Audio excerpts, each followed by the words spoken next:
And here's what it looks like every time we send one of those Kenworths out the door and it's replaced instantly by another one.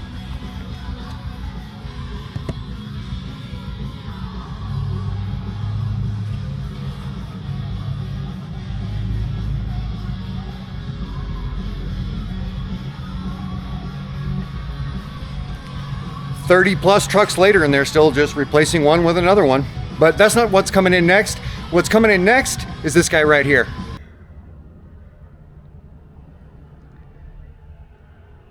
Just as he's pulling up.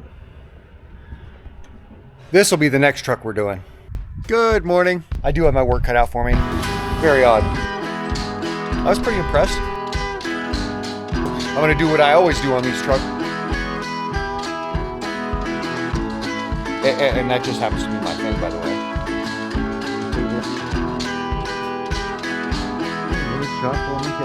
This paint job's probably 5-6 years old. All right, I'm pretty happy with that. And here he is leaving. It wasn't quite as fun as I was expecting. And that starts right about now. And what I've got here is a 2014 International. I'm not really sure of what model it is. What we're gonna end up doing with this truck is pulling all the vinyl off of it. This panel has been spray painted by somebody at some point. We're gonna have to take all that off and probably strip this entire panel back. And this same panel on the other side as well, because the paint's coming off of it. As you can see on this side, problem's a little more pronounced than it is on the other side. The chassis on this one's gonna get sandblasted. As you can see, it needs it. And we're gonna be changing the color from silver to white. And the chassis is going to be black. And so among the things that I need to do to get ready for that is I need to go ahead and get this deck plate pulled off of here. I want to get all those lines pulled out of there, tucked away somewhere if I can, removed if I can. We'll just have to see how things go. I want to get this exhaust off of here because I need to single out this brace that holds it, because it needs sandblasted and nothing behind it does. I'll be putting plywood or something like that back behind that so I can sandblast that. But I need to get that off of here, and I'm also going to pull this set of chain racks off of here. I'm going to pull these two fenders off of here. I'm going to think about at least pulling these wings off of here. And the reason I'm thinking about it is because they do need to come off. They're not coming off to stay off. That's just not really in the cards for this particular truck. I mean, you got all this shit back here that would just look gaudy. Just on the back of the truck. The wings definitely help with that. But then also the shape of the back of the truck. Just the way that it is and the way that the sleeper cap tips forward like that. It just wouldn't be a good look from beside anyway. So we're definitely keeping them, but I want to try and remove them to do all the work. They've got these plastic mounts here that need to be taken off. Either they're got to be prepped and painted thoroughly, or taken off and left off until this process is finished, you know, get in or get out like we do around here. So I want to try and just take them off, get the wings off so we can work on everything easier, get these rubber deals off of here, just get everything off them so we can work on it easier. But then also that'll give me great access to the side, because right now I can't even get to a lot of the things I got to do.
Now the last thing I'm going to go ahead and do, these just plug right in. So I'm going to go ahead and unplug them and get those out of here.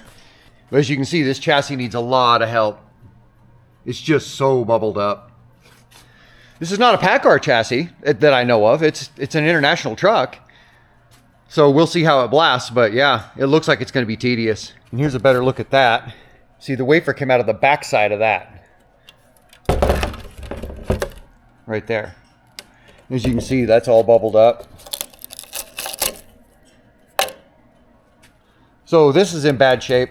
Yeah, a lot of those brackets that bolt to the back of trucks that tend to hold accessories of many sorts do tend to go like this. They're probably built in the factory and powder coated right there in the factory with some, maybe not powder coating, but some electrically introduced coating. That's a one-step process. The thing goes in bare steel, gets coated with something and comes out and bakes for a while.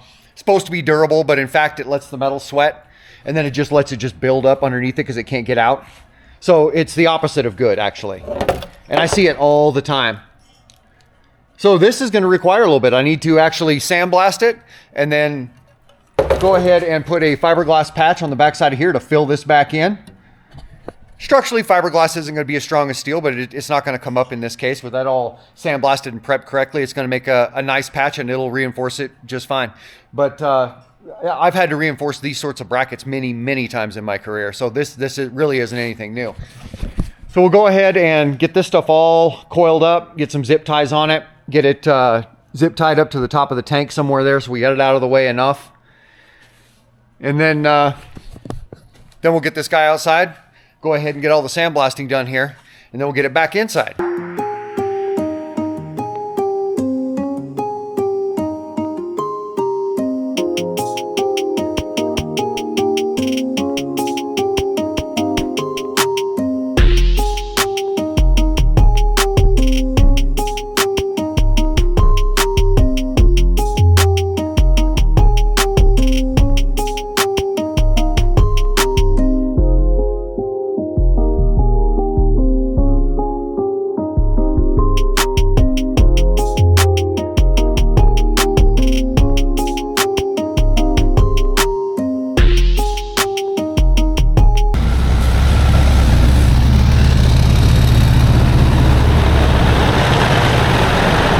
Now here, as you can see, we got the truck back in the shop. These guys are busy taking all the stickers off. This thing is covered in stickers. They're on the hood. They're on the doors, of course. They're back here. So one of the first things we're tackling is the stickers. Then we're just going to start taking everything off that is going to come off easy-like, come off friendly. And then we're just going to start, we're going to go ahead and wipe it down with lacquer thinner like we always do. Especially something like this that is metallic and half of it's faded, which is a weird thing. Something's happened with this truck in its lifetime that I am unaware of. But the hood has got good gloss. The roof cap has good gloss. But just beneath the roof cap, see if I can get it in the light. See the roof cap on the sleeper has good gloss, and just beneath it, it has more of a satin gloss. One of these two has been redone in the life of this truck. And while I'm down here looking at this, I can see all kinds of light hail dents. So this has more dents in it than I thought. That's maybe the biggest issue about silver. When a not super glossy silver truck shows up, I can't seem to look them over close enough before I bid them. I miss all kinds of stuff. And I see that this has been lightly hailed out. Now that I'm looking, I can see them everywhere. So there we already have a bunch of body work. We have paint coming off in odd spots. That's something I'm gonna have to look at. I mean, we have all kinds of paint coming off. The chances that I'm gonna strip this door down to bare metal are 100%. This panel, the owners told me that they had a guy that spray painted over the paint that came off of it a while back, years ago, I guess. And it looks okay. It's a little rough, but it looks okay. But it's spray paint, so it's not UV resistant, so it's already, you know, it's giving it up. And so this all has to go to bare metal. I may take this panel to bare metal. I'm not sure. It's covered in bodywork too. That's another thing about silver, you just can't see it. But see right through there? There is so many dents and dings and warping all the way across from people slamming this over the years, pushing on it so hard that that's where this crease comes from. This crease right there, that's the brace on the inside. And this is just dished in because it's been pushed so hard so many times. And the other side's the exact same. And up here, we've got all these Audis. I can never see in this little screen how well this is coming across, but there's an Audi, there's an Audi, there's one, there's one, there's one, there's one. They go all the way across. Something got mounted like a new hinge or something on the backside, and somebody used too long of screws, is what I'm guessing happened, because the amount of corrosion on this truck is fairly high, and that's to be expected with 2014. Same with this one. All the way across, Audi. And the way they're all in line right there are really close to it. I'm guessing that at some point that hinge got corroded and got to where it wasn't working, and somebody replaced it. When they replaced it, they put in screws that were too long. That's the way it looks. I haven't got the key out and got it open yet. But again, down here, it's super choppy. All this in here from somebody closing it hard. Down here, same thing. You get the same crease all the way across. Same kind of choppiness all the way across, all the way up into here. So these need 2/3 of the surface covered in bodywork, both of them. This side here at a glance doesn't look like it's been hailed out. And here's this, as you can see, a good sized hole there, hole right there, hole right there. And that's normal. That's not even the 25th time that I've had to repair some of this bracketry that goes on the back of a truck that holds something on their cooler or lines, or, you know, they're more often than not, they're like this. In fact, I don't remember the last time one showed up that had something on the back. I had to take off bracketry like this that wasn't like this. So super common. I'm gonna go ahead and fiberglass this, fiberglass this, fiberglass this, get some girth back in there, get some strength back to it. And then when I put it back on, should be good for the life of the truck.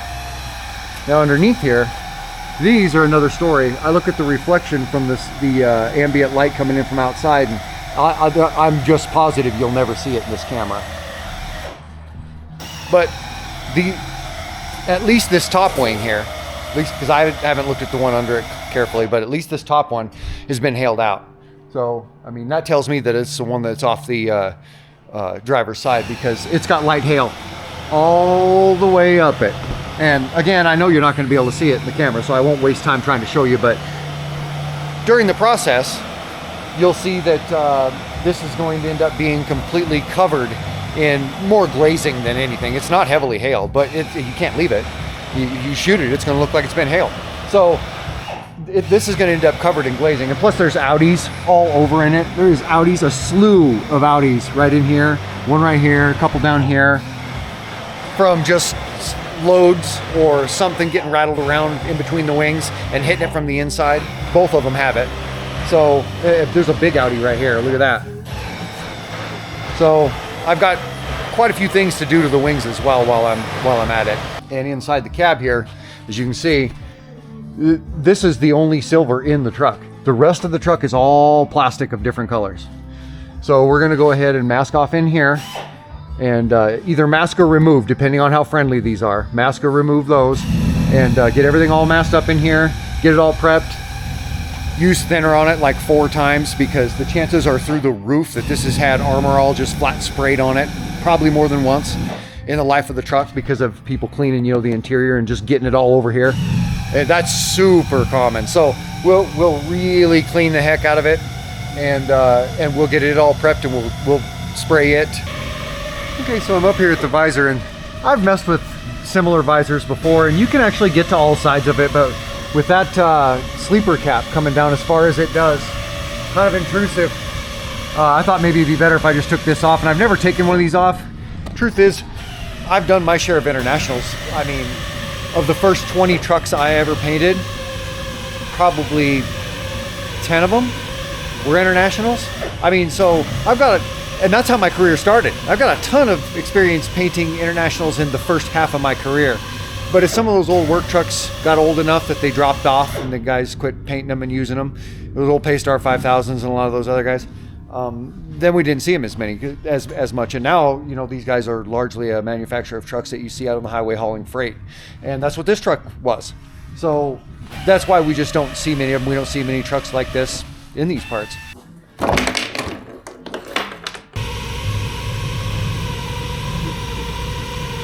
Well, all right, gang. We've got it all taken apart, and we've got it all thoroughly wiped down with lacquer thinner.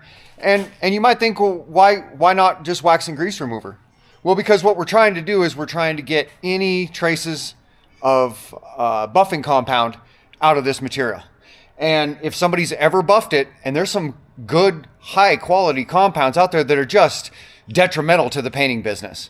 Some of these silicone-based outfits that are really hard to get it back out of the paint, and that makes it tough because they'll fisheye paint. They'll fisheye paint right through 2-3 layers of primer. So, you know, it's important that we go ahead and use lacquer thinner. If we use wax and grease, it wouldn't get that off. We use lacquer thinner when you use a lot of it. We keep our rags fresh. We don't sit and just use one rag for the whole thing. We use 25 rags on this entire thing, all just sopping wet with lacquer thinner on one this size. We won't get too crazy up on the top of the roof or up on the top of the roof here because nobody gets up there and buffs. But other than that, and we always do the back, even though somebody may not have buffed back here, but the chances are through the roof that at some point in this truck's life, some road tar has been flung against it, or more importantly, hydraulic oil has been sprung. A hose has been let loose under the truck at some point. Almost every truck, by the time they are a few years old, has had the back sprayed with something. So we go ahead and get those too, and so this truck has been thoroughly wiped down. And that puts us at the point in the project where now we got to get everything masked up. So while the crew is masking everything up, I'm going to finish taking a few more things off. I want to get this off here, and it doesn't look like it's going to be too tough to get off. I'm going to go ahead and get this pulled off. It's already sloppy and loose, like those get. When this truck first showed up, I just walked up to it and grabbed it and shook it because I expected it to be sloppy and loose, and sure enough, it was. International underbuilt the backside of these.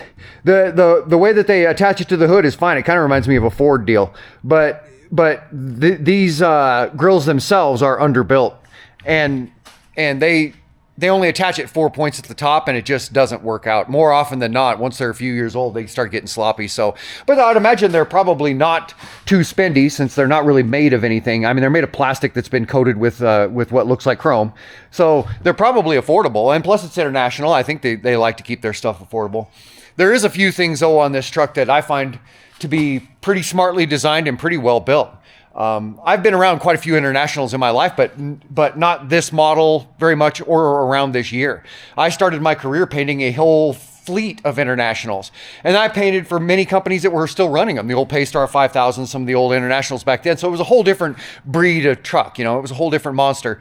And these trucks are far different than that. These are over the road, coast to coast trucks. These aren't work trucks like some of those were built to be. And so haven't had a chance to really walk around too many of them and look them over. And when I do, I realize that yeah, they do some things that's annoying, like all truck manufacturers do from a cosmetic standpoint, but they do some things that are pretty darn smart too. And like, see how that's actually inlaid international right on the back? If this was a work truck and had been for years and years, and somebody hadn't religiously had fenders on it this whole time, oh, how would you fix a bunch of dents inside of that? You'd eventually just have to prep the whole thing and do body work over the whole thing and do away with it. If it was as dented up as a lot of the trucks that show up here, I mean, that is not a good choice. But the way that they put together the hood on the inside seems good, and it seems like it would even hold up if it was a work truck.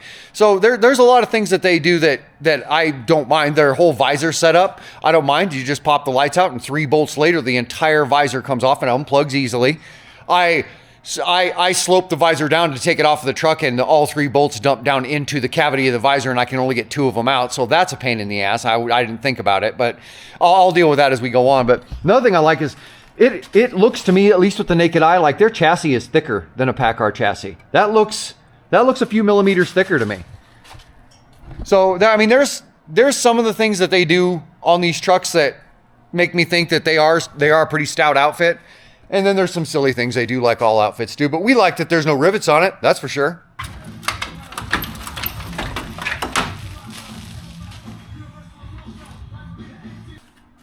I did see the tremendous amount of body work that is going to take place, and I only say tremendous because it was unexpected when it first caught my eye. But there's a big Audi right there, a decent dent right there that just leads down into a bunch of deep dents down in here. So it's not a tremendous amount, but considering when the truck pulled up, I didn't even see it. Didn't even know it was there for the first 5 minutes it was here. And these right here, like I've shown you, all rippled, all dented. So, and even the wing that came off this side is hailed. So I've got my work cut out for me, I guess, as far as body work is concerned. But it's one of the other things that we learned about this truck yesterday is this window rubber right here that goes on this, goes all the way up and around. has the trough in it that the window itself is guided up and down in. And when we took that out, because we have to be able to, you know, do the windows correctly, now the window won't roll upright. When I was in the cabin, I turned it on and it has all electric windows. So when I hit the switch, it wanted to go all up at once. And I thought it was going to break the window. It got all caulked in there and got clear up out of there. I mean, I was trying like heck to get it shut down. And so what we ended up doing was guiding the window back down carefully. And we masked up the other side. And I'll show you that. But this side we still have yet to mask up. But now we have to mask it up and leave the windows open. You can only do so much prep and painting with the windows open. So as it turns out, because I can't roll the windows up, that kind of changes the game plan quite a bit. And so what we got to do first is prioritize getting these jambs shot. And while I'm at it, as I mentioned, I'm going to get this exhaust mount shot as well. So the first thing we really need to do is get on using lacquer thinner, getting all this cleaned up, and do it maybe twice, maybe even 3 times. I'm that sure that Armor All has been sprayed very close to it or on it more than once during the life of this truck. It just happens. When people clean their interior, they're not thinking about all of the Armor All they get on the jambs, and why should they? But the painter should be thinking about it, or he'll pay for it. He or she will pay for it. So, you know, we got to clean these up first. Then we got to do the correct amount of masking after we've scratched and blown off the jambs. We're going to scratch these jambs completely and blow everything off basically the way it's sitting right now, because what I want to do is get all that dust off of there, and I don't want to tear up my masking. That's a pretty delicate masking. You don't have a lot of places to mask to. A lot of things are just stretched into place. Some things are just held into place by gravity. I mean, when it comes to masking jambs, you got to be inventive at times, and so you can't go blowing on that too awful much. So we'll get it all scratched, we'll get it all blown off, then we'll get these jambs shot, we'll get that exhaust mount shot. Now, before I left last night, what I did, well, I took the grill out for one thing. I think you saw that. I'm not sure if I filmed it or not. But I put a decent patch over here and here. Now this didn't need it. This isn't required. You're looking at this and you're thinking, oh, you're doing away with the mirrors on the fenders. No, we're keeping them. It's just that when the truck showed up and I grabbed the mirror and was wiggling it, I realized that it flexed this pretty good. You got to think that its whole life is going to be spent just flexing, because it's got this mirror out here that is just shielded. It's just a flat shield against the wind, so it's always going to be pushing on it, and it's always going to be flexing this thing. And so it was flexing pretty decent. I thought maybe there's a chance there was something wrong with it underneath but I wiggled the other side and it did the same thing. So I just thought that while I was in here doing this job, and this job is the reason I got under there, I put a patch here and here on the other side because this is so worn in. That right there is just, it's in. It might even be worse on this side. Where this has wiggled over the years, this mirror sat and just wiggled over the years, it wore this. And keep in mind, SMC is an 1/8 inch thick. And look at that. That's about an 1/8 inch deep. That is on a short timer, my friend. So I just decided to get back there and put a decent patch 2 layers thick there. And that just buys it all the time in the world. And then out here, I'll just do body work over it. And so I thought, while I'm under there, right, I'll just go ahead and hit that guy as well as that one. That way it would tend to diffuse some of that flexing. And then also, and if we do that, it's gonna stop working on this the way that it was. The flexing is the whole reason that was allowed to happen. So we've worked on the flexing and we went ahead and addressed this entirely.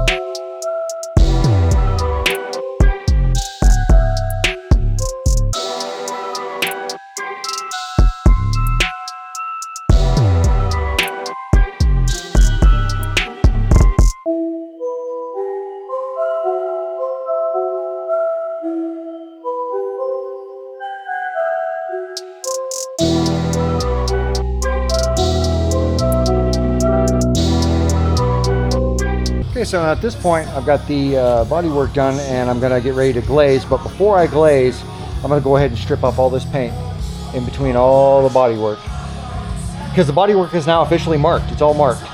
So once that paint's stripped off, then I can feel free to do glazing out as far as I need to without fear of it getting too far out over onto the silver, where I am going to have to strip later. So if we've got glazing clear out here to make this feel right, then we've got it over a paint that is risky.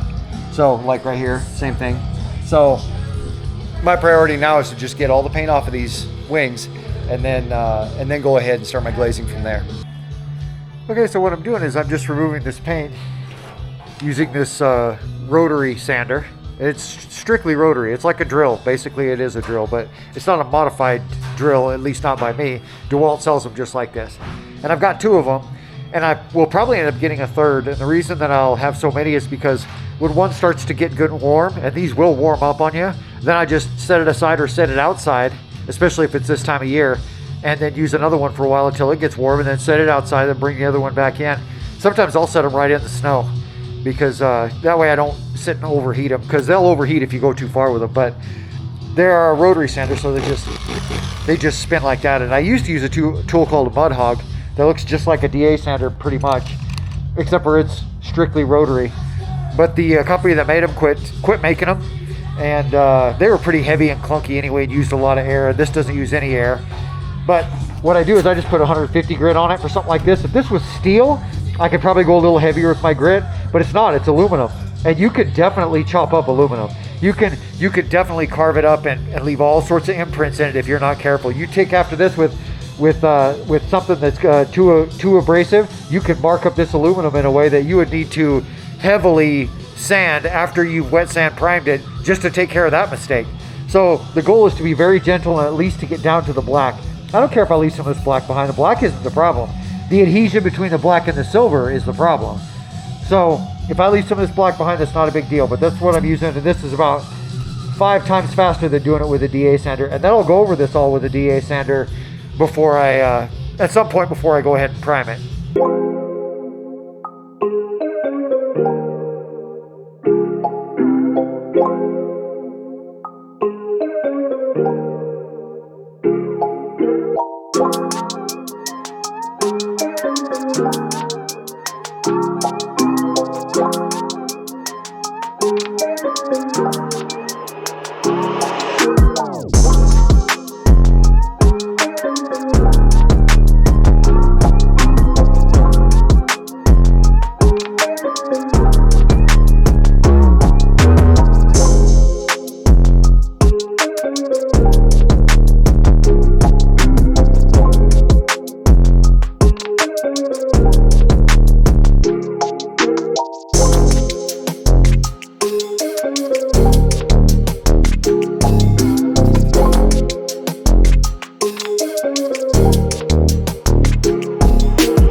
Gang, at this point I've got both sides of these panels done. I got the inside, got all the silver paint removed and got them sanded. Got the outside, all the silver paint removed, got all the body work done, all the glazing work done. Now at this point I'm going to go ahead and get some high build epoxy primer on them and leave them until tomorrow. And what I'm going to spend the rest of my day doing is here in just a few minutes when these guys are done, and they're just about done.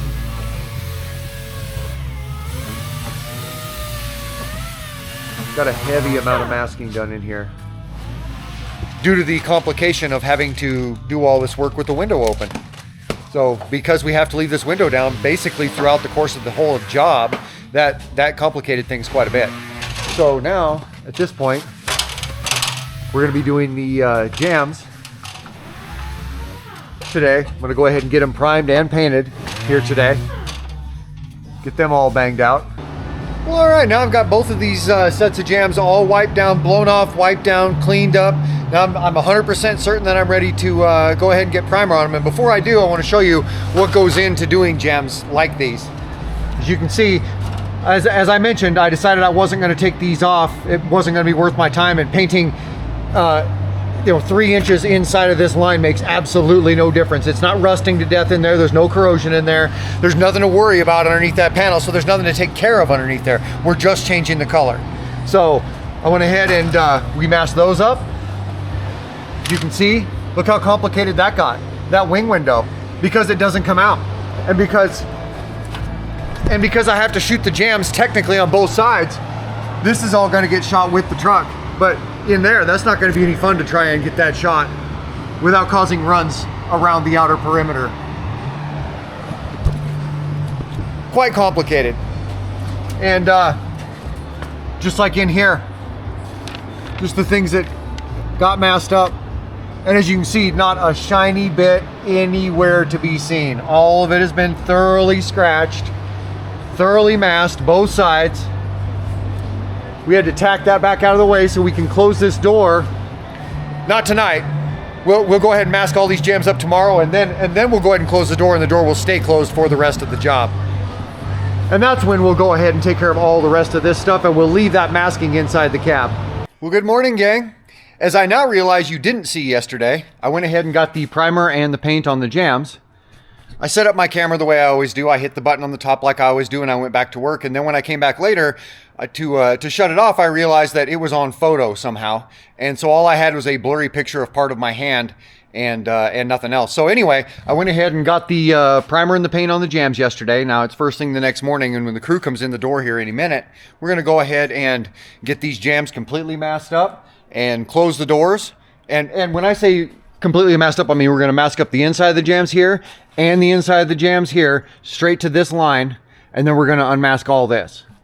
And then it'll be good to go for basically the duration of the job. This is how jams normally go. Like on a domestic vehicle, this is the process of jams oftentimes. You do the jams first, you mask them off completely, you close the doors, and then you do the rest of the vehicle. You've seen me shoot plenty of vehicles, including domestics, where I just have the doors open the entire time. Well, that's a daring way to go about it, and I've done it plenty of times, but you can't do it every time. You just fill the cab with overspray. There's too much work to be done out here. So this time we're going to have to do it right, like you normally would do it, and we're going to go ahead and mask in these jams today and get to work on some of this other stuff. As I've mentioned in this video already, I have my suspicions about the roof cap and the roof cap of the truck itself and the hood all being shot for some reason since the truck had left the assembly line. At some point, those three things I think have been reshot. And who can begin to guess why or even when, but you can tell by how good the gloss is on that, and then how that's basically semi-gloss or a satin down here. Well, that's one thing, but another thing is you look and see they're basically a different shade of silver, slightly lighter up here. But then I noticed this morning, right here, there is a hair stuck in the clear coat. And I've seen my share of factory defects in clear coat, like runs and sometimes dirt. I've seen it in trucks in clear coat on numerous occasions, but never a hair like that. And then when I come over to this other side, it's the same thing right here. Another little hair and some fragments of hair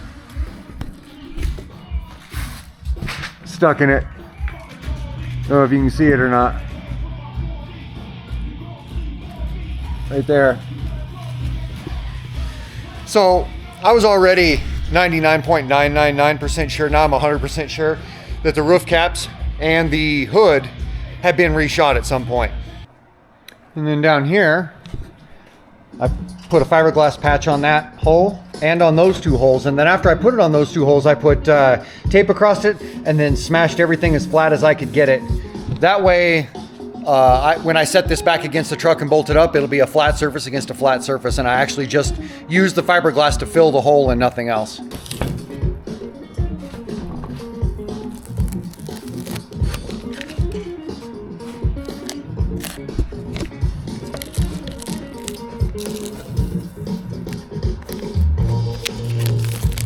And as you can see, these are just nice flat patches. So I'll do a little bit of grinding on the inside and prep the outside, and then I'll do the body work on the outside. Got the initial body work on the back on both sides. The initial body work on the driver's side door on the sleeper there. And then I got the door on the passenger side in the initial body work. All these Audis still need to be addressed on both doors. I have not touched them yet. I just did all the big sway with all the little dents in it at the bottom there. It'd been palmed a million times over the years.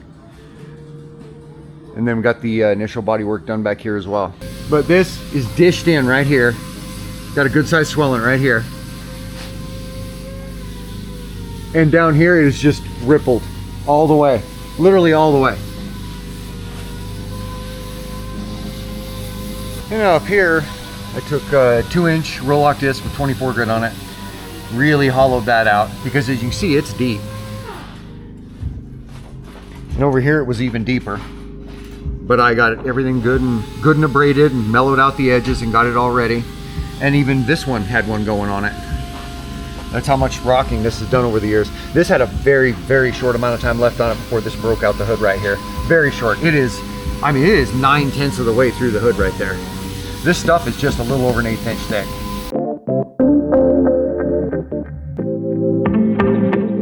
Splice Originals.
Okay, now among the panels that I do need to strip would be this door, this panel right here, and this panel on the other side. Now, funny thing about this panel is somebody spray painted over it, as I mentioned, and blended it all back in. But here's the funny thing. Here's the only glossy spot on it, as you can see. There's a ding right there in that glossy spot. I don't know how well you can see it. So what do you think the chances are that this dull, completely dull, you couldn't begin to see a dent in it if you wanted to panel, has any other dings in it? It only had this little bitty oasis of shiny, and in that little bitty oasis, twice the size of a deck of cards, I found a ding. So you know this is covered. I mean, after all, this is fairly covered. Why wouldn't this be? And the only shiny spot has a ding in it. So I'll go ahead and strip it down and feel whatever I can feel, fix whatever I can fix, and then wet sand prime it or epoxy prime it heavily, and then go over it heavily and see what I can see. I'm kind of strapped on this. I might end up having to put gloss on it just to be able to see what's in it. So we'll have to see how that goes. But this door is getting stripped, as you can see. I've only stripped it in these spots because here's some body work, and this is all going to be body work. Well, I want to do this body work on bare metal, then strip the rest of the paint. I don't want to strip all the paint and then forget where all my body work is. So I have it basically marked by stripping it down. This down here, there was just a bulbous thing in the middle of this, and this is fiberglass or some sort of composite, and it just had this bulbous, like half an egg sticking out of it. I don't know, it was weird. I ground it flat. But I gotta say, after having experienced it finally, I gotta say that this breed of international truck has the thinnest damn metal on it that I've probably ever messed with. I mean, it is ridiculously thin. No wonder this is so dented up just from somebody palming it and closing the door a bunch of times. This is just an absolutely devoured mess. And you're going to be able to see it a little bit clearer once I start putting body work on it. But when I run my hand over it, like right here, this is about a 1/2 inch deep dent right here. And it's multi-level. There's a ridge right here and a big dent, and I mean, it just continues out across here. And the reason for that is, look, watch this. Effortless. See the metal around it moving? Effortless. I'm hardly pushing at all. It just shoves it right in. Look at that. So, doing body work over those is not fun. It's like basically, even these back here, super thin metal. It's like basically taking a pillowcase and stringing it over a frame and then trying to do body work on it. I mean, ridiculous. Thinnest metal I've ever seen. Those guys should have done a better job on that.